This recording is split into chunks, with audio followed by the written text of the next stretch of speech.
Guys ఎలా ఉన్నారు? అందరూ బాగున్నారా? ఓకే. గురించి ఆలోచించారా ఎప్పుడైనా?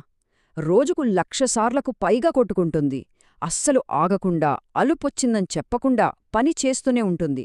ఒక పర్ఫెక్ట్ మిషీన్ లాగా అన్నమాట. మరి అలాంటి మిషీన్ లయ తప్పితే, సడన్గా దాని రిథం మారిపోతే ఏం జరుగుతుంది? సరిగ్గా ఈరోజు మనం దాని గురించే మాట్లాడుకోబోతున్నాం. గుండెను మళ్ళీ సరిగ్గా పనిచేయించే ఆ మందులు, వాటి వెనకున్న కెమిస్ట్రీ ఏంటో చూద్దాం. నిజమే కదా, ఆలోచించాల్సిన విషయమే ఇది. ఎందుకంటే మన శరీరానికి గుండె ఒక ఇంజిన్ లాంటిది. ఇంజిన్ ఆగిపోతే బండి ఎలా ఆగిపోతుందో, గుండె లయ తప్పితే మన బాడీ మొత్తం సిస్టమ్కే పెద్ద ప్రమాదం. మరి అలాంటి ప్రమాదం రాకుండా ఫార్మస్యూటికల్ కెమిస్ట్రీ మనకి ఎలా హెల్ప్ చేస్తుందో ఇప్పుడు తెలుసుకుందాం. ఒకసారి మన రక్త ప్రసరణ వ్యవస్థను ఒక పెద్ద సిటీలోని హైవే నెట్వర్క్లా ఊహించుకోండి.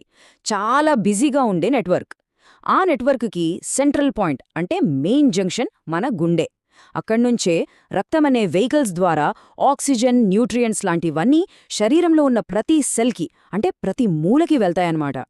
ఈ సిస్టమ్ ఎంత స్మూత్గా పనిచేస్తే మనం అంత హెల్తీగా ఉంటాం. సరే, మరి ఈరోజు మన టాపిక్స్ ఏంటో ఒకసారి చూద్దాం. మొదటగా మన గుండె అసలు ఎలా పనిచేస్తోందో చూస్తాం. తర్వాత దాని లయ తప్పినప్పుడు ఏం జరుగుతోంది. ఆ తర్వాత హై బ్లడ్ ప్రెషర్, ఛాతీ నొప్పి ఇలాంటి సమస్యల గురించి, వాటికి కెమిస్ట్రీ ఎలాంటి సొల్యూషన్స్ ఇస్తుందో తెలుసుకుందాం. రైట్, ఇక మన ఫస్ట్ టాపిక్లో వెళ్ళిపోదాం. మన హార్డ్ వర్కింగ్ హార్ట్. ముందు అసలు బేసిక్స్ ఏంటో అర్థం చేసుకుందాం. ఓకే, మరి గుండె లయ తప్పితే, అంటే దాని రిథం దెబ్బతింటే, ఇక్కడే మనకు యాంటీ అరిథమిక్ డ్రగ్స్ అనేవి అవసరమవుతాయి. వాటి వెనకున్న కెమిస్ట్రీ ఏంటో చూద్దాం. అసలు అరిథ్మియా అంటే ఏంటి? సింపుల్గా చెప్పాలంటే మన గుండె ఎలక్ట్రికల్ సిస్టంలో ఒక షార్ట్ సర్క్యూట్ లాంటిదన్నమాట. గుండె కండరాలకు వెళ్ళే ఎలక్ట్రికల్ సిస్టంలో ఒక షార్ట్ సర్క్యూట్ లాంటిదన్నమాట. గుండె కండరాలకు వెళ్లాల్సిన సిగ్నల్స్ సరిగ్గా వెళ్ళవు, టైమింగ్ తప్పుతుంది, ఆర్డర్ తప్పుతుంది. సో ఈ ఎలక్ట్రికల్ సిగ్నల్స్ను మళ్లీ సరిచేయడానికి మన కెమిస్ట్లు ఎలాంటి అద్భుతమైన మాలిక్యూల్స్ని తయారు చేశారో చూద్దాం రండి. ఇక్కడ చూస్తే మనకు 4 మెయిన్ క్లాసెస్ ఆఫ్ డ్రగ్స్ కనిపిస్తున్నాయి. ఇవన్నీ ఎరిథ్మియాకి వ్యతిరేకంగా పనిచేసేవే. ఒక్కో క్లాస్ ఒక్కో రకంగా పనిచేస్తుంది. క్లాస్ 1 డ్రగ్స్ సోడియం ఛానల్స్ని బ్లాక్ చేస్తే, క్లాస్ 3 పొటాషియం ఛానల్స్ని, క్లాస్ 4 కాల్షియం ఛానల్స్ని బ్లాక్ చేస్తాయి. అంటే ఈ అయాన్స్ ఫ్లోని కంట్రోల్ చేయడం ద్వారా గుండె ఎలక్ట్రికల్ యాక్టివిటీని మళ్లీ నార్మల్కి తీసుకురావచ్చు. ఇదచ్చం ఒక డ్యామ్ గేట్లను కంట్రోల్ చేయడం లాంటిది. సరే, ఇప్పుడు ఈ క్లాసెస్లోంచి ఒకదాన్ని కాస్త డీటెయిల్డ్గా చూద్దాం.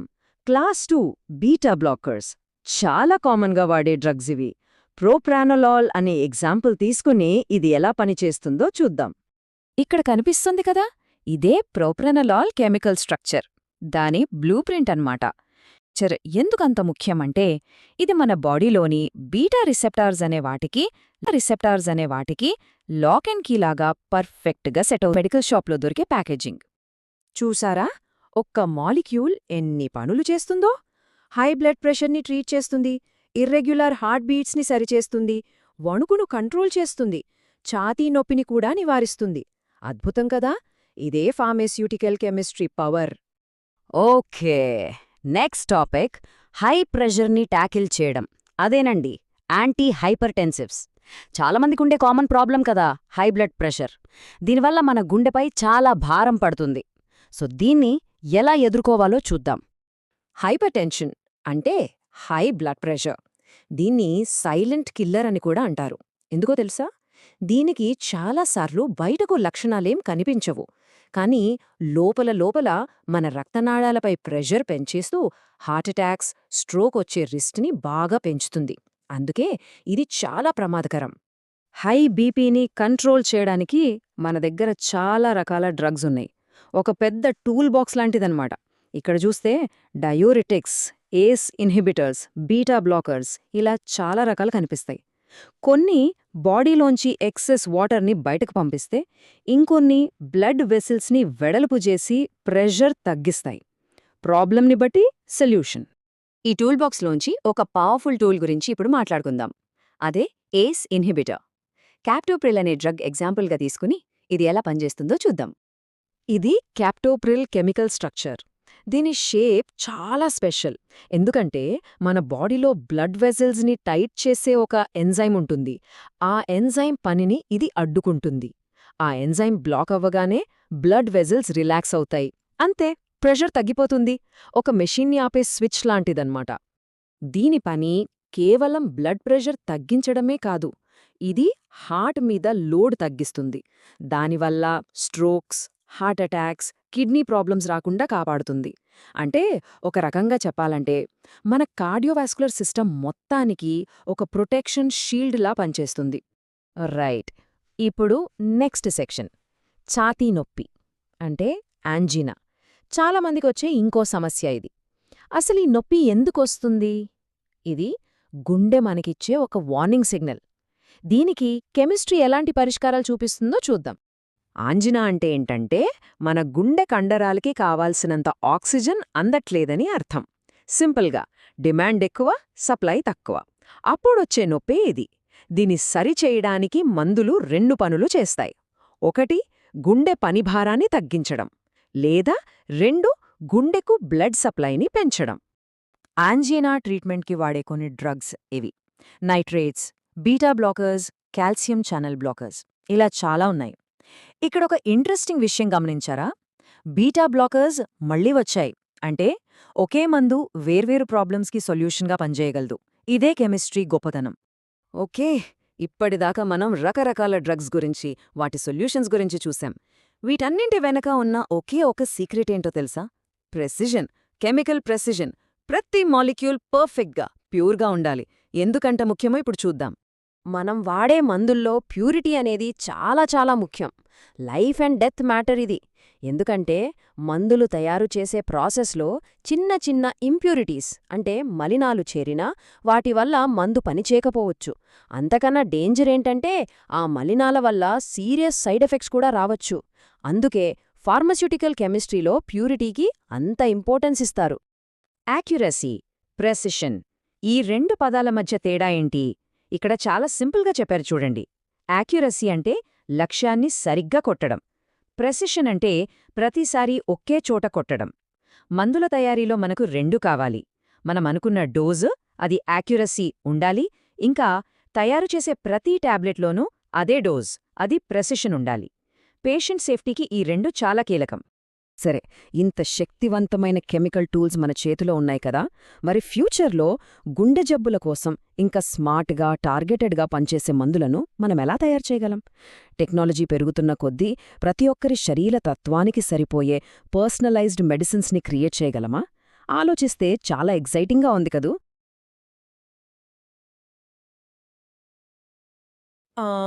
కొండలను బద్దలు కొట్టే డైనమైట్లో వాడే ఒక అత్యంత ప్రమాదకరమైన పేలుడు పదార్థం ప్రాణాలు పోతున్న ఒక గుండె రోగికి అమృతంలా ఎలా మారుతుంది? వినడానికిదేదో సైన్స్ ఫిక్షన్ సినిమా కథలా అనిపిస్తోంది కదా. అవును, ఖచ్చితంగా.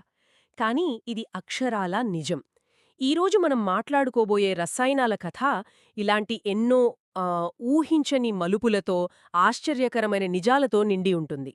ఈనాటి సమగ్ర విశ్లేషణలో మనం కార్డియోవాస్క్యులర్ సిస్టమ్ అంటే మన హృదయ సంబంధిత వ్యవస్థ గురించి ఒక లోతైన పరిశీలన చేయబోతున్నాం. అవునండి, ముఖ్యంగా ఫార్మస్యూటికల్ కెమిస్ట్రీ విభాగంలోని 7వ అధ్యాయం, అలాగే మరికొన్ని ముఖ్యమైన నోట్స్ ఆధారంగా ఈ చర్చ జరగబోతుంది. కరెక్ట్.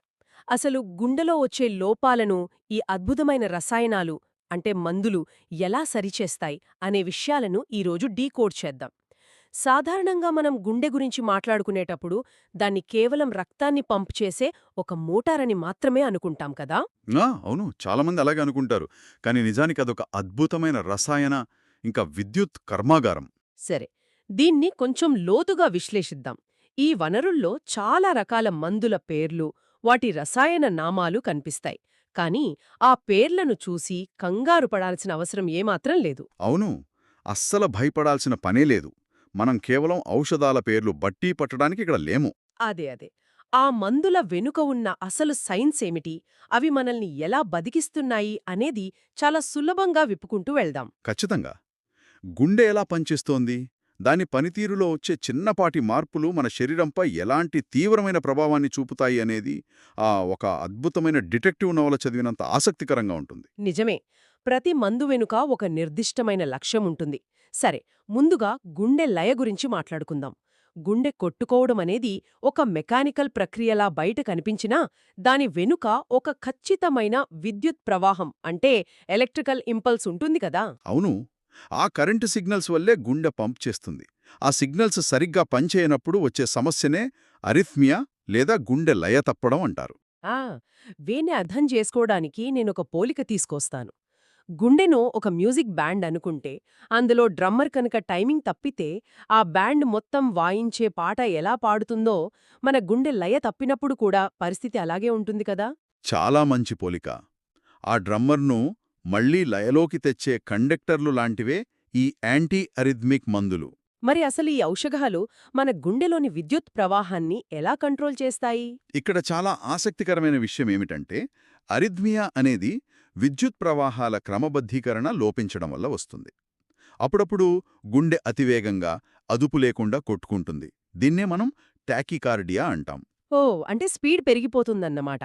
అవును, ఈ లయ తప్పిన గుండెను దారిలోకి తీసుకురావడానికి వాడే మందులనే మయోకార్డియల్ డిప్రెసెంట్స్ అంటారు. ఒక్క నిమిషం, డిప్రెసెంట్ అనగానే ఇవి మనసును డిప్రెస్ చేసేవా? కాదు, మనస్సును కాదు. గుండె కండరాల అతి ఉత్సాహాన్ని, అంటే అది కొట్టుకునే వేగాన్ని కొద్దిగా తగ్గిస్తాయన్నమాట. కణాల గోడలపై కొన్ని తలుపులుంటాయి. వాటిని మనం అయాన్ ఛానల్స్ అంటాం. Ion channels, okay. ఈ ఛానల్స్ ద్వారానే కణాలు విద్యుత్ సంకేతాలను పంపుకుంటాయి. ఆ తలుపుల వద్ద కాపలా ఉండి కరెంటును నియంత్రించడం కోసం ఈ మందులను ప్రధానంగా 4 క్లాసులుగా విభజించారు. 4 రకాల మందులా? అవేమిటి? అవి ఏంటంటే class 1 sodium channel blockers, class 2 beta blockers, class 3 potassium channel blockers, ఇంకా క్లాస్ 4 కాల్షియం ఛానల్ బ్లాకర్స్. ఒక్క నిమిషం, 4 క్లాసులు అన్నారు కదా. ఒక గుండె లయ తప్పితే ఈ 4 రకాల మందులను ఒకేసారి వాడేస్తారా ఏంటి? అబ్బే లేదు. అదే నా డౌట్. ఇన్ని బ్లాకర్స్ ఒకేసారి వాడితే అసలకే మోసం వస్తుంది కదా. చాలా వ్యాలిడ్ డౌట్. అవి అన్నీ ఒకేసారి అస్సలు వాడరు. విద్యుత్ ప్రవాహం ఏ దశలో ఏ అయాన్ వల్ల దెబ్బతిన్నది అనేదాన్ని బట్టి డాక్టర్లు ఒక నిర్దిష్టమైన క్లాస్ మందును ఎంచుకుంటారు. ఓహో, అంటే ఎక్కడ ప్రాబ్లం ఉంటే అక్కడ మాత్రమే ట్రీట్మెంట్ ఇస్తారన్నమాట. కరెక్ట్. ఉదాహరణకు, కణాల్లోకి సోడియం అయాన్లు విపరీతంగా చొచ్చుకురావడం వల్ల గుండె వేగంగా కొట్టుకుంటే కేవలం ఆ సోడియం ఛానల్స్ను మూసివేసే క్లాస్ 1 మందుల్ని ఇస్తారు. ఇది చాలా ప్రెసిషన్తో కూడుకున్న ట్రీట్మెంట్. అర్థమైంది. ఈ మందుల చరిత్ర చూస్తుంటే నాకు ఈ సోర్సెస్లో ఒక అద్భుతమైన విషయం తెలిసింది. క్లాస్ 1లో వాడే క్వినిడీన్ సల్ఫేట్ అనే మందుంది కదా. అవును, చాలా పాత మందది. ఇది ఏదో పెద్ద ల్యాబ్లో పుట్టిన రసాయనం కాదట. సింకోనా అనే ఒక సాధారణ చెట్టు బెరడు నుండి తయారవుతుందట కదా. అడవిలో పెరిగే ఒక చెట్టు బెరడు మన గుండె కరెంటును కంట్రోల్ చేయడం నిజంగా ప్రకృతి అద్భుతం. అవును, ప్రకృతిలో దాగి ఉన్న ఫార్మస్యూటికల్ కెమిస్ట్రీ అది. అంటే ఇంకో మందు ఫెనిటోయిన్ గురించి కూడా మనం ఖచ్చితంగా మాట్లాడుకోవాలి ఇక్కడ. ఫెనిటోయిన్, దీని స్పెషాలిటీ ఏంటి? వినడానికి ఆశ్చర్యంగా ఉంటుంది. ఇది వాస్తవానికి మూర్ఛ వ్యాధికి, అంటే ఎపిలెప్సీకి వాడే మందు. కానీ దాన్ని గుండెలయ సమస్యలకి, అంటే అరిథ్మియా ట్రీట్మెంట్లో కూడా వాడతారని మన సోర్సెస్ చెబుతున్నాయి. ఆగండి, మెదడుకు వాడే మూర్ఛవ్యాధి మందును గుండెకి వాడటమేంటి? ఈ రెండింటికి అసలు సంబంధమేముంది? ఆ రెండింటి మధ్య ఉన్న లింక్ విద్యుత్ అండి. మెదడులో విద్యుత్ సంకేతాలు అదుపు తప్పినప్పుడు, అంటే ఒకేసారి విపరీతమైన కరెంటు పాసైనప్పుడు మనిషికి మూర్ఛ వస్తుంది. ఓకే, అంటే షార్ట్ సర్క్యూట్ లాగా. అదేవిధంగా గుండెలో విద్యుత్ సంకేతాలు అదుపు తప్పినప్పుడు అరిథ్మియా వస్తుంది. ఈ 2 చోట్ల సోడియం ఛానల్స్ను స్థిరీకరించి ఆ కరెంటును కంట్రోల్ చేసే మెకానిజం ఫినిటోయిన్లో ఉంది. వావ్, అంటే బ్రెయిన్ షార్ట్ సర్క్యూట్ అయినా హార్ట్ షార్ట్ సర్క్యూట్ అయినా ఫ్యూజులు వేసేది ఒకే కెమికల్ అనమాట. కరెక్ట్గా చెప్పారు. ఇంకొక ఆసక్తికరమైన ఉదాహరణ లిడోకైన్. లిడోకైన్ అంటే మనం డెంటిస్ట్ దగ్గరకు పంటి నొప్పి అని వెళ్ళినప్పుడు ఆ ప్రదేశం మొద్దుబారడానికి వేసే మత్తుమందు కంటా ఇది? అవును, లోకల్ ఎనస్థీషియాలాగా వాడతారు. ఆ మత్తుమందునే ఇక్కడ గుండె లయ తప్పినప్పుడు ఎమర్జెన్సీలో వాడతారు. అదేంటి, అక్కడ నొప్పి తెలియకుండా నరాలను బ్లాక్ చేసేది ఇక్కడ గుండెనెలా కాపాడుతుంది? దాని వెనుక ఉన్న సైన్స్ కూడా ఈ అయాన్ ఛానల్స్ మీదే ఆధారపడి ఉందండి. లిడోకైన్ అనేది ఒక అద్భుతమైన సోడియం ఛానల్ బ్లాకర్. ఓహో, ఇది సోడియం బ్లాకరేనా? అవును, పంటి దగ్గర వాడితే అది నరాల కణాలలోని సోడియం ఛానల్స్ను బ్లాక్ చేస్తుంది. దాంతో మెదడుకు వెళ్లే నొప్పి సిగ్నల్స్ ఆగిపోతాయి. అదే గుండె దగ్గర వాడితే ఆ కరెంట్ సిగ్నల్స్ను ఆపేసి గుండెకు ప్రశాంతతనిస్తుంది అంతేనా? ఖచ్చితంగా. అంటే కణాల ఉత్ప్రేరకతను లేదా ఎగ్జైటబిలిటీని తగ్గిస్తుందన్నమాట. అద్భుతం. సరే, డ్రమ్మర్ తిరిగే లయలోకి వచ్చాడు అనుకుందాం.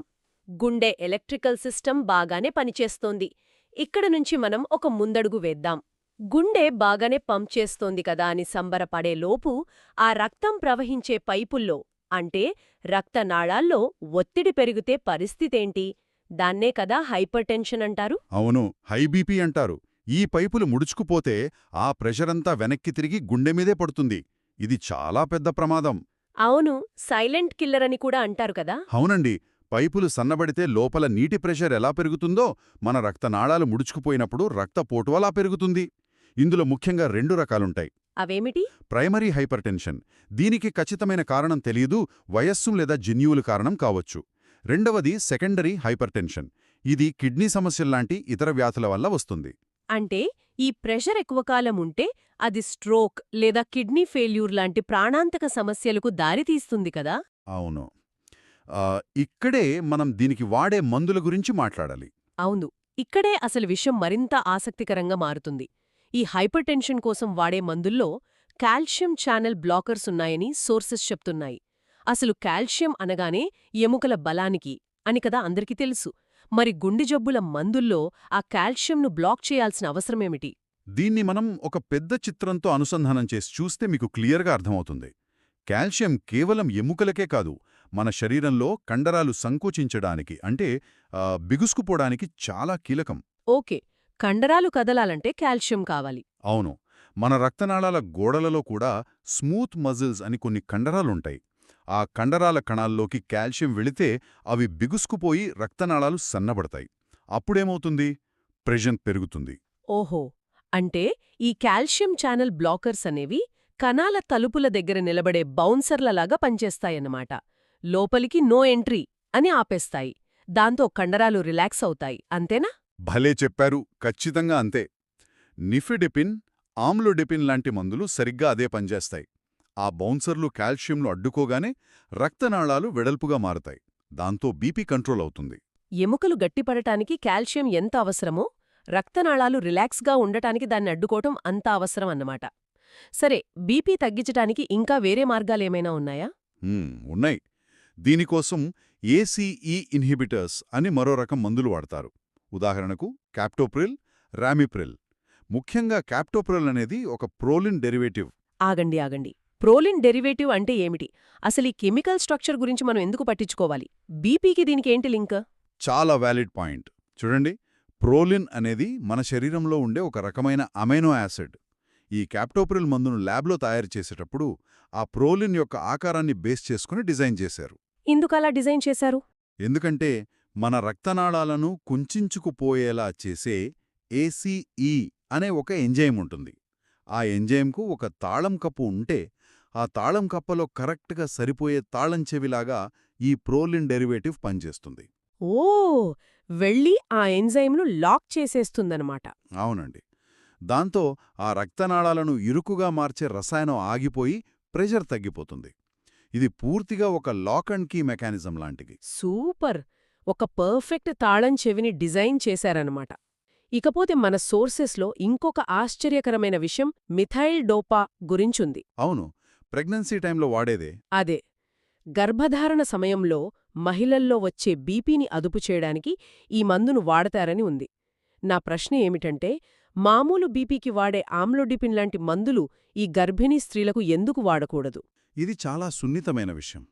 గర్భధారణ సమయంలో తల్లి కడుపులోని బిడ్డకు బొడ్డుతాడు ద్వారా రక్త సరఫరా జరగాలి కదా.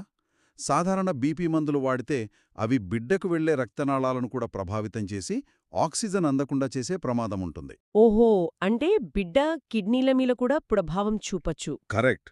కానీ ఈ మిథైల్ డోపా మెకానిజం వేరు. ఇది నేరుగా రక్తనాళాల మీద కాకుండా మెదడులో పనిచేస్తుంది.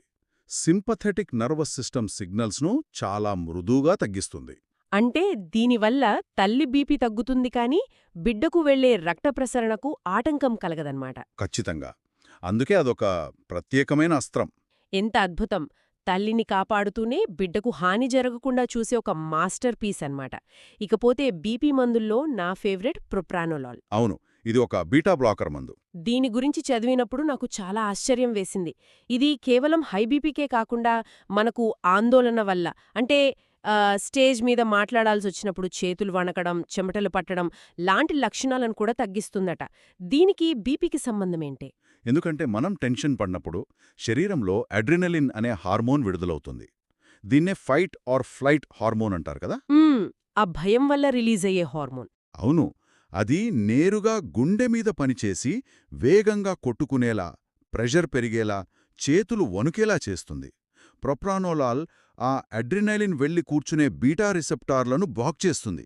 ఓహో, కాబట్టిది బీపీని తగ్గించడమే కాకుండా స్టేజ్ ఫియర్ ఉన్నవాళ్లలో వణుకును కూడా తగ్గిస్తుందన్నమాట. Dual action. అదే కదా ఫార్మస్యూటికల్ కెమిస్ట్రీ గొప్పతనం. ఆందోళనకు బీపీకి ఒకే స్విచ్ ఉందన్నమాట. అద్భుతం.